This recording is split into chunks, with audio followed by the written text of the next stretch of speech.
Hi, I'm Mayu Nakamura. I'm the director of She's Me, I'm Her. One of my motivation to make this film was maybe coming from my documentary background.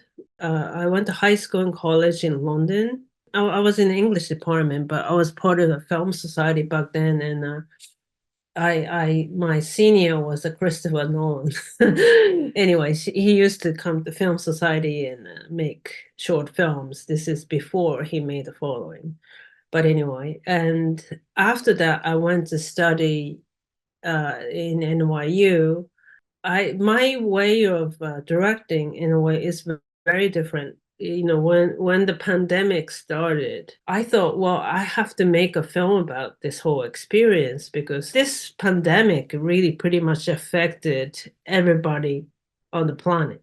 So that everybody can relate to this whole experience of isolation and loneliness and especially the people in a weaker position like women and minorities had to go through a lot of different difficult things, so that I wanted to portray as well.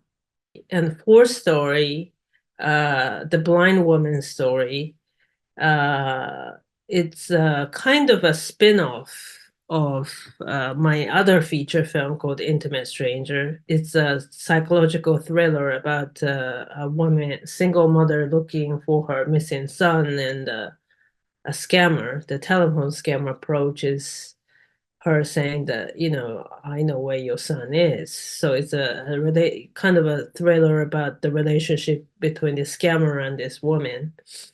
The reason why I came up with the story for this film was some films would do sort of a commentary for people with difficulty watching the film, like visually impaired or hard of hearing.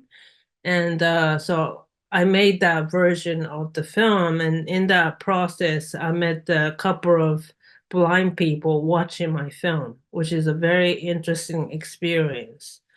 And so I got really, I was really curious about how they view the world.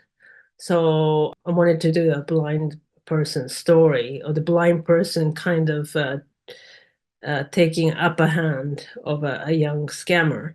What we did was Nahana and I met this woman who lost her vision, I think when she was a teenager, because this character was, kind of a woman who lost her vision during teenage years. She told us that how the experience of losing sight was very, scary. You're kind of like a vision's getting narrower. The world you could see is getting, smaller and smaller. So that's a line that I, learned from this talking with the blind person.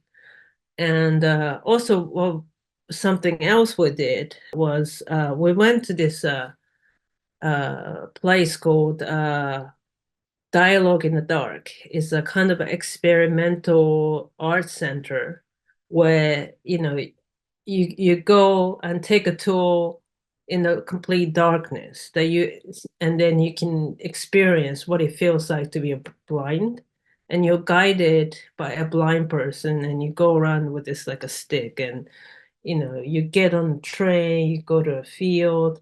So Nahana and I went on this tour for 1 hour.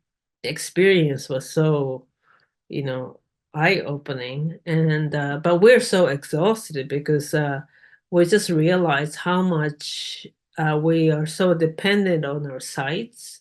That experience really, I think, helped her, to really internalize how it's like being a blind person.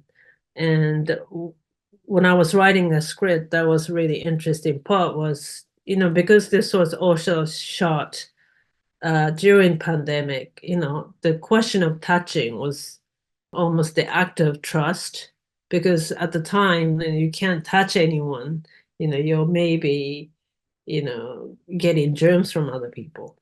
So when the blind woman tells the scammer, "Can I touch your face?" is almost act of yeah, trust. You're opening up yourself, you're making yourself vulnerable. So actually that part about this woman, there's a scene in the film in which a blind woman asks the scammer boy if she can touch his face. We asked the blind people if they would touch the faces of significant others. Actually, we asked the blind person who did the tour for us, and he said like, no, we don't touch people's faces. So he's never seen his wife's face. So we thought it was kind of interesting. But I wanted to do that touching thing because I was influenced by American writer called Raymond Carver, who writes brilliant short stories. And there's one story in particular called Cathedral, which is about a woman who kind of converses with the blind person and discovering his world. And in that short story, there's an episode in which the blind guy asks this woman if he can touch his face so he can discover who she's like. So I kind of really like that idea. So although a lot of the blind people say that we don't really do that, we incorporated that, and that became one of the most interesting thing, scene that I like. Thanks for watching, and please watch She's Me, I'm Her on SAKKA site.